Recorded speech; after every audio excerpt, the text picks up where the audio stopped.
वैश्विक महामारी कोरोना चल रही है, सब कुछ अस्त व्यस्त हो गया, आखिर इससे कैसे निजात मिल सकती? ओम नमः शिवाय। ओम नमः शिवाय। आपने बहुत अच्छा प्रश्न पूछा है कि आज पूरा विश्व कोरोना महाबीमारी से जूझ रहा है और उसमें सारी व्यवस्थाएं चरमरा रही हैं, तो वह कैसे जो है निजात पाएगा। समय के अनुसार समय परिवर्तनशील है और आज यदि हमारा जो है बुरा वक्त है तो कल अच्छा वक्त भी है। किसी ने कहा है दुख भी एक संपत्ति है और सुख भी एक संपत्ति है। इससे हमें घबराना नहीं चाहिए, अपना यथाशक्ति पुरुषार्थ प्रयास करते रहना चाहिए और अपनी जो है भक्ति आराधना और सद्विचार करना चाहिए। उससे सभी जल्दी छुटकारा होगा। और ऐसा नहीं कि अभी ये कोरोना बीमारी आई है, इसके पहले भी अनेक जो है बीमारी और अनेक प्रकार की समस्याएं हैं, उन सब से भी हमने निजात पाया है। आपने देखा हो पहले प्लेग आया परेशानी हुई चला गया, कहीं हैजा, कहीं निमोनिया, चिकनगुनिया, कहीं और भी कितनी सारी मतलब आई हैं, लेकिन वो धीरे धीरे सब आती हैं। और ये हमारे आगम में ग्रंथों में इतिहास में भी है कि बीच में जो आदि व्याधि आदि जो है अनेक प्रकार की जो प्राकृतिक आपदा आती हैं, जब आपदा आती हैं तो भगवान उनको जो है जो हमारे परमात्मा हैं वो उनसे उनको सहन करने की शक्ति भी हमको प्रदान करता है। और उससे हम देख रहे हैं पहली लहर आई उसमें कुछ नुकसान हुआ, लेकिन लोगों ने फिर भी डट कर मुकाबला किया। और अब दूसरी भी लहर आई उसमें भी ज़्यादा नुकसान हुआ है, लेकिन उसमें भी हमने जो है उसका हमने बहुत सभी ने मिलजुल करके अपने प्रयास किया और उसमें सफलता मिली। नुकसान हुआ थोड़ा, छुटकारा प्राप्त होगा।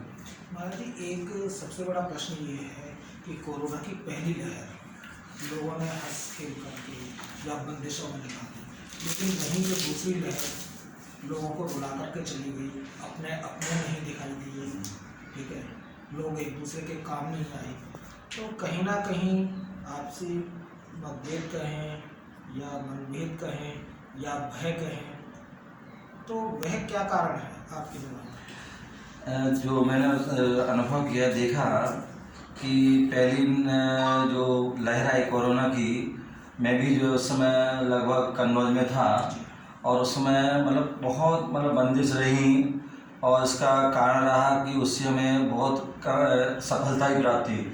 लेकिन हमने उस जो है बीमारी को हमने उसको हल्के में ले लिया, साधारण ले लिया और उसमें हमने जो है बहुत सारी हमने जो त्रुटियां की, जो हमारी सरकार डॉक्टर आदि सभी मतलब प्रिकॉशन दे रहे थे कि भाई 2 गज दूरी बना के रखें, मास्क लगाएं, लेकिन जैसे ही लॉकडाउन खुला सब ने सामान धीमन कर दिया, लोग पूरा डर भय आदि सब भूल गए और उसका ही कारण रहा कि हमें उसको बहुत ज़्यादा उसकी हानि पहुँचानी पड़ी, हानि प्राप्त हुई। और उसमें कुछ जो है यूँ कहा जाए कि सरकार की तरफ से भी तैयारी कम थी, क्योंकि अन्यथा मतलब व्यक्ति जब एक लहर आई थी चाहते तो उसके बाद हमें इतना मौका मिला था कि हम बहुत सारी जो है अपने साधन जो है तैयार कर सकते थे, लेकिन किए हैं, लेकिन जितने चाहिए थे उतने नहीं हो पाए। तीसरी बात, वो कुछ लोग ऐसे भी हैं हमारे देश में, हमारे जो है समाज में, जो मतलब कुछ अच्छे लोग भी हैं जिन्होंने अपना पूरा मतलब तन मन धन से खूब सेवा भी की है, हर प्रकार से सहयोग किया, लेकिन कुछ लोग ऐसे भी जो हैं जिन्होंने भ्रष्टाचार दुराचार आदि अनेक प्रकार के कार्य किए, उन्होंने जिन्होंने दुरुपयोग किया। अपना कई आप अखबार देख रहे हैं, पढ़ रहे हैं, टीवी आदि देख रहे हैं, कितने लोगों ने मतलब उसका दुरुपयोग बीमारी के नाम से उन्होंने पानी के कहीं मतलब ग्लूकोज के इंजेक्शन बना करके मतलब जो 10 रुपये 1 रुपया की चीज़ किए उन्होंने मतलब हज़ारों रुपये में लिए। या बहुत से हॉस्पिटल में जो है उन्होंने जो अपने स्वार्थ सिद्धि के लिए जो है मतलब कहीं पर जो है ऑक्सीजन मतलब आदि जो है जिनसे हमने पैसे ज़्यादा आ रहे हैं उन सब ज़्यादा लगा दिए, उनको जिनसे नहीं है उनको निकाल दिए आदि। मतलब बहुत सारे ऐसे जो लूट मानवीय नीति में है, मतलब ऐसी उस महामारी में जो जहाँ पर एक व्यक्ति दूसरे को सहायता कर रहा है, सहयोग कर रहा है और वहाँ पर व्यक्ति जो है उनको जो है लूट रहा है, तो ये भी जो है मतलब कहीं ना कहीं स्वार्थ हमारा रहा है और उसका कारण है कि जो है आज हमें इतना उसके महामारी का जो है कष्ट हो रहा है या अपने जो अनेक प्रकार की हानि उठानी पड़ी। तो मैं तो यही कहूँगा सभी से कि सभी अपने जो है भाईचारे का जो है उसका अपना जो संबंध बनाए रखें। आप आपस में एक दूसरे को जिसको भी सहयोग की आवश्यकता है उसका सहयोग करें, जिससे कि निश्चय हम जो है इस बीमारी से हम सफल होंगे। और बाकी हमारी सरकार भी कर रही है और आगे वो भी करती है और हम उस सरकार का भी सहयोग करें। महाराज मेरा प्रश्न ये था कि कोरोना काल में जो लोग गए दूसरी लहर में अपना अपना नज़र नहीं आया, लोग भय की वजह से, ठीक है, जो चला गया केवल परिवार उनके साथ नजर आया, ना पड़ोसी आया ना पड़ोसी आया, ठीक है। तो ये सब क्या है समाज में? क्योंकि पहले तो लोग आज सुख में एक बार तो शामिल नहीं होते थे लेकिन दुख में जरूर होते थे, लेकिन कोरोना की दूसरी लहर में तो कुछ उल्टा ही दिखाई दिया। ओम नमः।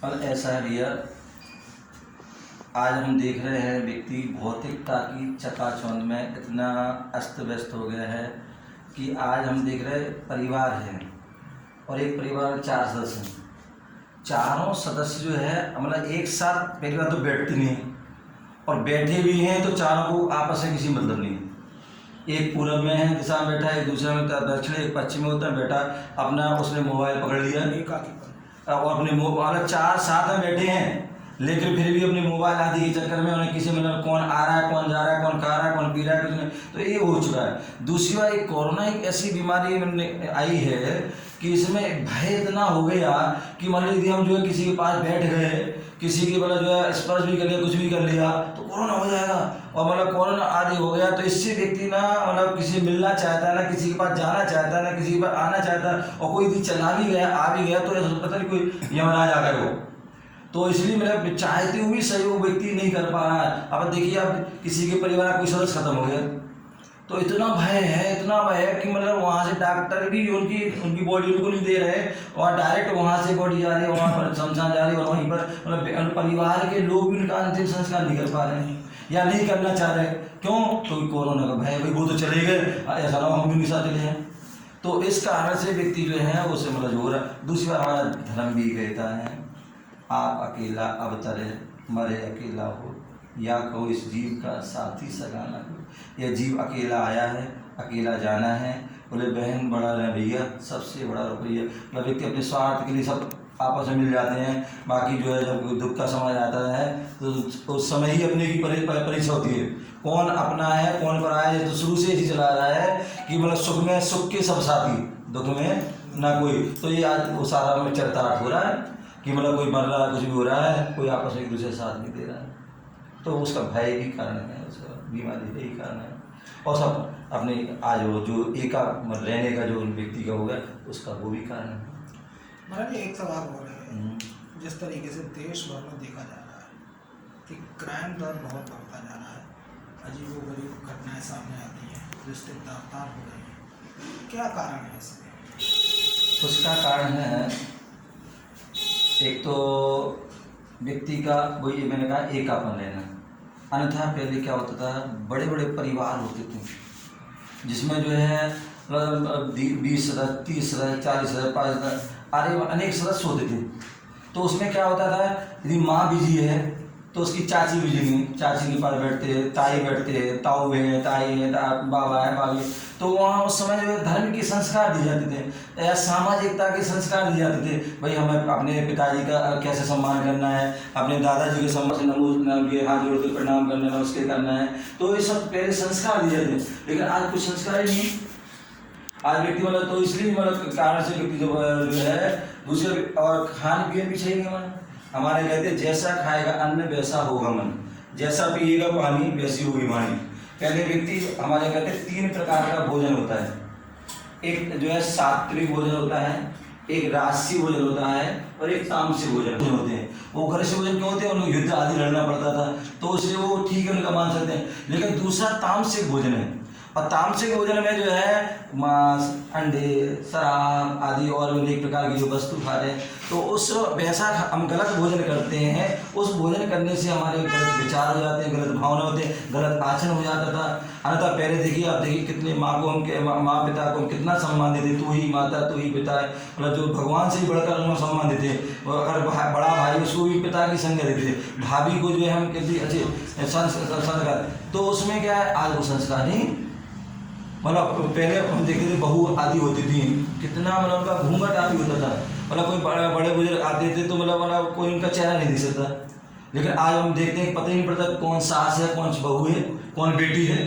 और ऐसे ऐसे हम जो है कपड़े आदि पहनते हैं जिससे मतलब जो है व्यक्ति अच्छा व्यक्ति जो है मतलब उसकी विकृत परिणाम हो जाए। तो हमारे खान पीन जो रहन सहन आदि जो है बदला है, इसके कारण जो अनेक प्रकार के जो है एक क्राम होते हैं, या व्यक्तियों की जो है इच्छाएं जो है बहुत मतलब बढ़ गई हैं, और व्यक्ति आज जो है इतना प्रमादी हो गया, आलसी हो गया, काम करना नहीं चाहता है, मतलब बोले जो है वो चाहता है कि फ्री फंड मिल जाए। तो इसलिए वो जो क्या करते हैं, चोरी चपाटी आदि, लूटपाट, भ्रष्टाचार आदि करते हैं। पहले व्यक्ति सीमित होती, आज भी मैंने देखा ऐसे लोग हैं जो लगभग 500 रुपये में एक महीने खर्चा कर लेते हैं। उनकी इच्छाएं सीमित है, अपने 2 जोड़ी कपड़े, अपने 2 टाइम भोजन करना, साथ में दाल रोटी खाना है, आराम से वो बच्चों को पढ़ा रहे कर रहे हो रहे। और आजकल ऐसे भी लोग हैं कि लाखों कमा रहे हैं, लेकिन फिर भी उनकी जरूरत पूरी नहीं हो रही, फिर भी वो इच्छा पूरी हो रही, फिर भी वो अपने नहीं कर पा रहा कुछ भी। तो ये हमारे साथ कारण हैं। इसलिए हमें बोले हम सात्विक बोले हम भोजन करें, संत जन साधु जन सात्विक भोजन करते हैं, इनके इसलिए शुद्ध विचार होते हैं, शुद्ध परिणाम होते हैं, शुद्ध क्रिया होती हैं, और वही सबके लिए उपदेश देते हैं, संदेश देते हैं, संस्कार देते हैं कि भैया आप लोग भी जीवन में सुख शांति चाहते हैं तो ऐसा जीवन जिएंगे तो ही प्राप्त होगा, अन्यथा होने वाला नहीं। समाज को क्या संदेश देना चाहते हैं? ओम नमः सिद्धेभ्यः। मेरा जो आपने पता है आगरा से जो है बिहार चल रहा है दिल्ली के लिए, और साधु संत दिगंबर जैन साधु संत जो है अनवरत बिहार करते हैं, तो कोई ना कोई उद्देश्य लेकर चलते हैं, कोई संदेश लेकर चलते हैं। पूज्य गुरुदेव आचार्य श्री विराग सागर जी महामुनिराय गुरुदेव हैं हमारे, इनका 25-28 साल से इनका भी एक संदेश जो है चल रहा है कि सभी जो है समाज में, सभी देश में सुख शांति समृद्धि हो, सभी का जीवन श्रेष्ठ बने। उसी प्रचार को मैं जो है आगे बढ़ा रहा हूँ। तो पूज्य गुरुदेव का जो है 5 सूत्रीय अभियान है। एक अहिंसा, व्यसन मुक्ति, शाकाहार, बेटी बचाओ बेटी पढ़ाओ और स्वच्छता। ये अभियान लगभग 28 साल से गुरुदेव कर रहे हैं। लाखों लोगों को उन्होंने जोड़ा और उनसे जुड़े हैं और आज भी फॉलो कर रहे हैं। उसी अभियान को मैं भी जहाँ जाता हूँ वही सबके लिए फॉलो करता हूँ। सभी को कहता हूँ कि जीवन में यदि हमें सुख शांति, यदि समृद्धि चाहते हैं, आपस में भाईचारा चाहते हैं, पूरे विश्व में अच्छा हो, तो उसके लिए आपको अहिंसा का धर्म अपनाना पड़ेगा, जो सभी धर्मों ने उसको माना है। जैन धर्म ने अहिंसा परमो धर्म सूत्र दिया है। हिंदू धर्म में भी दया धर्म का मूल है, पाप मूल अभियान कहा गया है। मुस्लिम धर्म में भी कहा है कि हमें सभी लोगों पर रहम करना है। सिख धर्म में भी वहाँ पर कहा गया कि सब पर जो है करुणा बरसाइए या अपने प्रेम कीजिए, सेवा कीजिए। क्रिश्चियन धर्म में भी वही सेवा का जो है उपदेश दिया था। तो सभी धर्मों में कहा है, लेकिन कहा तो है, लेकिन हम जो है उनको कहते हैं, उनको तो मानते हैं, लेकिन उनकी